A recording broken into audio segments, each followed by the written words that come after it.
Hey, what's up, everybody? Welcome to today's episode. This is super exciting. We have Brian Fullerton in the house. Hey. Caleb Auman from the Kid Contractor Podcast. Brian, of course, from Launchpreneur Academy. And so I want to give you guys a personal big thank you for giving us the time and space to create content this week at the 2022 Green Industry Hype House, sponsored by the Launchpreneur Academy and the Hardscape Academy. Thank you guys very, very much. You betcha. Well, thanks for coming down, and this is awesome. Totally. And also, I'm out here on my Florida kickoff tour for 2022, so thanks to our friends at Exmark, Company Cam, and Kohler Engines. So cool. I really appreciate you guys opening this up, and there's been so much content made here today. It's been phenomenal. Yeah. It's well, first off, it's talk about the weather. I mean, it's 75 degrees and sunny real time, so I don't know if that translates to the camera or the microphone, but it's not 75 degrees back at home in Michigan. It is about 7 degrees, and just finally got the final weather update. It's 6 to 9 inches of snow that came through, and that is pretty crazy. I'm glad my guys are out and about, rocking and rolling with that. I don't miss it. I do kind of miss it because I'd like to be home, like recording some content for YouTube and plowing snow and what's the same plus plow that snow and make that dough. Yeah. But it's also nice to be down here and get a little break from the business and have some vacation time, some family time, and also spend it time with some good quality people, i.e. like the Aumans, which by the way, co-host in the Hype House. Thank you as well to you guys. And back at you, and and thanks, Paul, for, of course, all the broadcasting here. And it was funny, I was watching the whole time you're talking about there's a mosquito buzzing around you the whole time, which is like, it's January, and we got mosquitoes buzzing around. It's crazy. That is crazy. But, yeah, man, we're just happy to be part of it, and glad we could partner with Launchpreneur here to make this thing happen and push through something that we weren't planning on doing, and then it came to pass, and we're still happy to be part of it, and all the great podcasting that's been going on and YouTube videos here. Just like last year, lots of great stuff and great people, so it's super cool.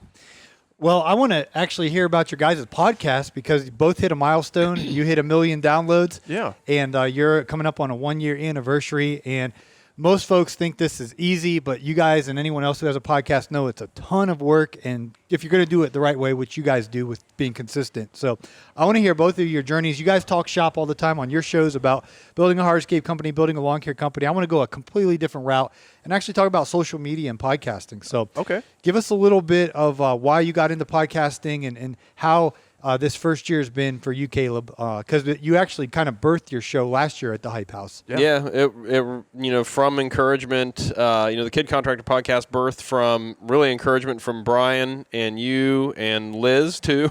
Yeah, because Liz you should do a podcast. Well, I think she was trash talking or something like that. That's how my wife works, though. The big thing was it was like I still, and in thinking back, I actually don't even still know why I really actually planned on doing it, other than I like to yammer anyways. So, but it was a really cool opportunity just to get to talk to a lot of folks about business and about topics that I think are cool or on whatever part.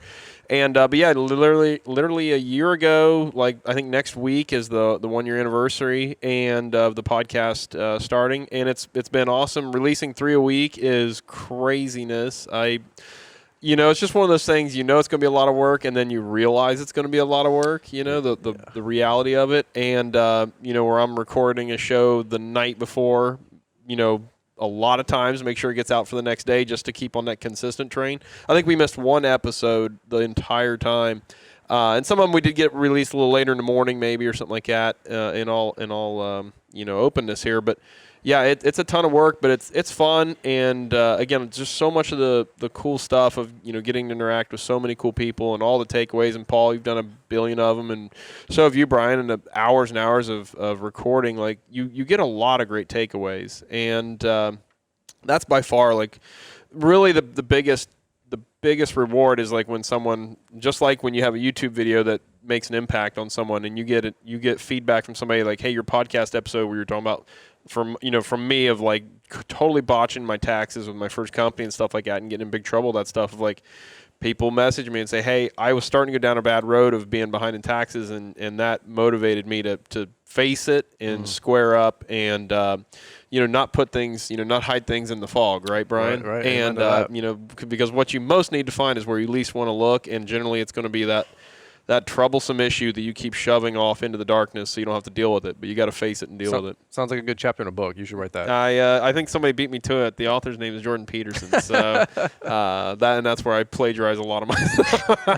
That's half my podcast is just plagiarized Jordan Peterson. I get mine topics. from yours. You get yours from Paul or Peter or Jordan, whatever. And, Picasso says good artist copy, great artist steal. So I'm king thief, I suppose. Then What is it like to make a comment, maybe misfiring a little bit, Brittany Nicole and Denmark, where's that at? And then people listening, just getting a kick out of that. How's that been? Because you've had a couple bloopers, even though you're 1 year into it, you already got some highlights that kind of like inside jokes with the community. Yeah, it's sheer. It's sheer. I tell you what, I give politicians a lot more grace nowadays because when they biff something or say something stupid, when you talk constantly, just the sheer percentage chance of you misspeaking and saying something stupid, I am a lot more gracious with politicians misspeaking now than. Because there's just a high probability that you're going to say something that wasn't quite what you meant it to be, or in a way you didn't mean it. And so when I say something out loud of like saying where Denmark is and it's not even on the right continent, I am now Or a lot more you're forgiving. 0 for 2. Chastise. Oh, Auman get household. off of it, Paul. What was the other one? Oh, what's the second one? Brittany Nicole. Oh, Oh, well, that's just one of our, just a little ism, I suppose. But yeah, the Brittany Nicole. And you did that one time, and then it became. I don't know where. Yeah, that's stuck, and poor Britt's got to live it down now. But it's fun, Those things roll like that, and Brian's got his own share of them. And you do too. But it is funny what people will latch onto. A lot of times it's the stuff you never think anything of. You just say something in passing, and man, that sticks like glue sometimes. So that's always kind of funny to figure out what your audience is listening to, and sometimes they're listening harder than you think. yeah. Totally. As you hit a milestone, Fullerton, of 1 million downloads. Yeah, that's incredible. Thank In you. addition to cranking out consistent YouTube videos, consistent Instagram videos, I mean, it's really, really, really impressive. And so when you came to me, and I appreciate, thank you guys, both of you came to me and said, hey, will you help me? And that pumped me up. I gave you my A game, and it's really cool to see you guys being successful. It's like, I appreciate that you asked me. So Yeah. But what's it like to hit 1 million downloads with everything else you got going on and just adding that to the lineup? I mean, it's first off just I never set out for that. I don't really think you set out to get a certain number of views or downloads. Or really even maybe impact. You just want to share, like Caleb said. You just have my constant with my social media is like I just had a message. I just wanted to get my story out there. I wanted to. I've always said from day one, leave little breadcrumbs for the Brian's Lawn Maintenance of 10 years ago. It was never like wow them. It was never trying to reinvent the wheel, like Caleb said. It was never trying to sound maybe as intelligent or articulate as a Jordan Peterson. It was just, hey, I'm just a regular dude having regular conversations, just like a lot of you guys. 10 years into this thing, I'm spinning my tires in the mud.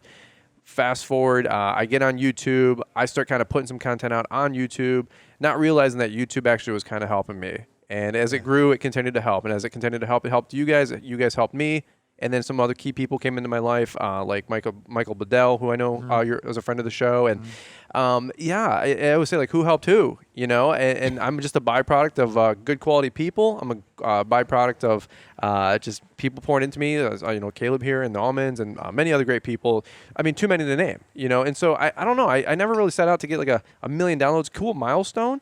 You beat me by a week, by the way. I wasn't going to say it, but I'm competitive, I'm very competitive. You were sending updates and you were doing lives on, or not lives, but stories, on Instagram or whatever. And you were like 993, and I look at, and I'm like, where am I at? And I was like at like 970 something, and I'm like, oh, dude, he's 10,000 downloads ahead of me. And in simple math, you're like, it's only 10,000 downloads, maybe 5, 6, 7 shows, but on my schedule, I'm like, well, what do I do to like catch up? Do I like post more? Do I break the routine, the schedule, And I'm like, I think he's trending to beat me to 1 million. And I'm like, he's going to beat me to 1 million. And unless I dropped like a Tuesday, a Thursday, and a Saturday, Sunday show, like the I Sunday service. Yeah. We might just do like a telethon, and just podcast all day. I don't know, but so yeah, I don't know how to really look at it because it's a cool goal, it's a cool milestone, but it wasn't really one that we set off to hit. It was just a consistent schedule. I just wanted to have a lifeline out there Monday, Wednesday, Friday. that was it. It was Monday. We're going in the thick of it. Wednesday, you need a little bump to make it through the week, and then Friday, let's ride high and coast into the sunset, get the weekend, and so that was my schedule. Monday, Wednesday, Friday. I just figured that was 3 days a week is a good schedule. Something I could also commit to, by the way, because no joke. I mean, Caleb is going through the gauntlet with dropping 3 podcasts a week. He's like, I'm going to start with 3 podcasts a week, and I'm like, that's one way to go, like there's your funeral, but I'm just having fun. No, well, it's a lot of effort, man. Oh yeah, it's so much. Well, and no, in reality, I think it went kind of the other way. It was like, how much should we do? And your guys are like, and this is where I'm so eternally grateful, and I can't imagine trying to navigate all this crap by myself or whatever, which is why, like, I know if anybody reaches out and they want to start a podcast, reach out to Paul or any of us, like, to help guide you through and give you the few tidbits I know about it. Paul's your guy. And I know you guys, Paul's really the guy. He is the I don't know. He's the guru of figuring this stuff out. But, like, I can't imagine not having that resource, so thank you to you guys. But it was like, how much should we do? Like, well, if you really want to get somewhere, you need to do 3 a week at least. And it's like, holy cow. So, and, we were off to the races and went for it. But, I mean, it's one of those things of, like, you got to put in the work if you want to get it wherever you want it to. And it's just, it's another one of those things, too, that, like, make it what you want it to be, because this thing can be your master or your servant, right? And some days I feel like the podcast is nearly my master and telling me I am totally subservient to this thing, getting out, keeping regular with it. And it's a challenging thing. And 5 days a week, Paul, you're crazy. Yeah, that's a commitment. Well, that's why I really appreciate what you guys did for our community by sponsoring this Hype House, because what I've been able to do is batch tons. I'm not even counting, but 15, 20 episodes, and they're in person and they're really excellent content. And so that builds up a little bit of a bank to and I'll try to keep that margin. So I can't thank you guys enough, because being here and the content we're able to collaborate with this week, it was all made possible because of you guys, being generous to do this. So I just want to say thank you for giving me the opportunity to get them in person here. Amen. Paul, let me ask you a question. And you always know how the turntable's on a podcast, right? But let me ask you this genuine question. I've heard somebody say, and I'm going to butcher it here, but when you do something, fun or cool, awesome. But when your kids do something fun or cool because they learn off of you and watch you and they model you, and then they go do something and succeed, it's almost like you get Christmas presents. It's like cool. But then when your kids get Christmas presents and you see them being joyful, it's a 5x, 10x, right? Like we're already kind of experiencing some of these things with our baby. I got our podcast incepted, started. So what's it like having your fingerprints over successful, podcasts that are getting 1 million downloads, 200,000 downloads? How does that make you feel that somebody's taking what you're teaching and actually applying it, running with it, succeeding with it? I mean, that's got to be, I would imagine that feels really good. Yeah, I was a basketball coach for years, and we would have kids that were coachable, which meant if you told them, hey, change the way your foot's pointed when you shoot a free throw, they'd actually, okay, thanks, coach, and they practice it and they change your elbow, and then over time they get really good, and it's like it's satisfying. Right. And so, and this isn't to throw shade at any of you. Y'all are my friends, but you guys are the only 2 people that basically said, Paul, show us the roadmap, and you followed it to the T. Yeah. You dotted the I, you hired Mr. Producer. You got Lipson. You got every single thing I said, you got. Now, Rookie over here, I said, get the Rodecaster Pro. What's he do? He goes out and gets this thing. He went to Radio Shack. Oh, man. He's going to come down and say something. Here he comes. Oh, man. But Naylor hired Mr. Producer as well. I'm just saying, but to be completely transparent, the only 2 people that actually do, you've done 100%. There's not one thing that I've said other than you need to update your thumbnail. We're going to work on that. Caleb updated his this morning. Yep. But the only thing I don't do that Paul advises I do, and that's run a professional show, and I don't do that. No, but that's what I love about your show. Well, no, that's not true. Hold on, Caleb, you should run a professional show. I'm like, no way. And number 2, I'm just incapable of it. I listened to Paul. Listen, Caleb, you're going to love this one. I listened to Paul 100% as well. I was charging his ad rates on my podcast, too. Oh, man. The 90 episode block. $12 a sponsor. $12. Man. So we sure did. We sure did execute. I apologize for the I was the chuck in the truck. We and all listened that. to you 100%. But what's cool about this is something that's one of those moments of in seeing Caleb do these road trips. I never told you to do that. You found your niche. And I'm watching Caleb carry his road. I'm all like delicate and like I got a Pelican case, and Caleb's just like got everything hanging around. Well, let's go throw it in the car. And, all right, guys. He's talking about his tires and all this stuff. And those are some of my favorite episodes. Mastercraft, when you're just, MFCs, whatever. You're just in your element, and so that's been really cool for me to see you guys get creative. And I heard Liz. She over there, I was flying the wall listening to her talk the other day, and she's like, no, Brian really enjoys podcasting. And I can tell you do too. You enjoy doing this. And when you were a guest on my show before you ever had your show, I could just tell that you were in your zone. And the same with Naylor. It's just you guys were all naturals as guests, and now as a host, you just take it and run with it. Well, I'll tell you, being not scared, like the boards are expensive, don't get me wrong. But one of the things I learned from Brian, like so much social media stuff I've learned from Brian and you, but he's talking about the GoPros and everybody's being all delicate with their GoPros and stuff. And you're like, dude, it's a tool. Go get the content you need. And if you risk the camera, you risk the camera. But like, get the content you need. And it made me think about the podcast board too. Of like, well, if it never leaves a studio or whatever, it's like, no, take it with me. Get the content I want to get with it. And if it gets trashed, yeah, that would suck. And hopefully we don't lose the video card or the card. Right. But it's like, get the content you want. It's a tool. And I don't think twice about putting machinery at risk on jobs or whatever. I mean, within reason, of course. Sure. But like that mentality was kind of like, yeah, it's a replaceable tool. Should it be? And if we get the shot or that one video or that one, podcast that like helps somebody not screw their life up or unscrew their life up, like it's all worth it. And so, yeah, I started looking at, and don't take this the wrong way, but I mean, I started looking at a lot of the stuff as just expendable because it gets us ahead of what, and gets us where we need to be. It doesn't mean be foolish with it, but at the same time, like, don't put it up on a pedestal either necessarily. Well, I'm going to get a quick sip of, we got Brian in the house, but this is spring water. So, yeah. but he's got the 40 pack for $40. Yeah, the P. That's P, right? Christian. Push and P. Yeah. I'm gonna kick it over to Mr. Producer. We're gonna hear from today's show sponsors, but I've been working on my segue. So coming up, I want to hear your high and low, your best moment in your podcast history so far, and your lowest, the biggest flop or mistake you've made, the high and low. Okay. From the Kid Contractor Podcast and the Fullerton Unfiltered Podcast, coming right up.